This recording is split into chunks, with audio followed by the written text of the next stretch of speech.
अमीर आदमी ने देखा कि उसके सामने पेंटिंग कर रही लड़की उसे जानी पहचानी सी लग रही है। उसने उससे पूछा कि क्या वह उसे जानती है।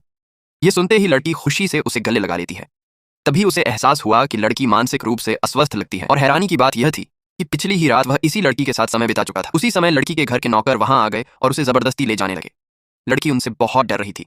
इस खींचतान में उसकी पेंटिंग जमीन पर गिर गई। जब आदमी की नजर उस पेंटिंग पर पड़ी तो वह चौंक गया। उस पेंटिंग की शैली बिल्कुल उसके पसंदीदा पेंटर जैसी थी, लेकिन वह पेंटर तो लड़की की बड़ी बहन थी और वह आज उसी से पेंटिंग खरीदने आया था।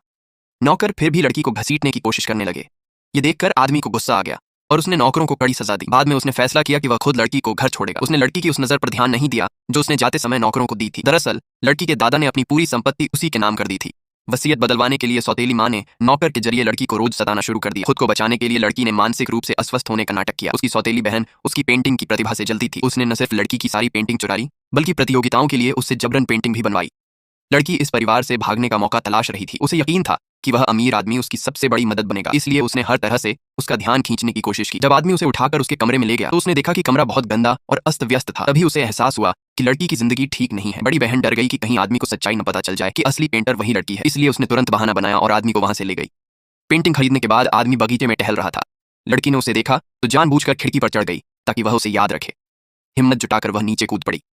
आदमी ने फुर्ती से उसे पकड़ लिया और गुस्से में कहा कि यह बहुत खतरनाक है।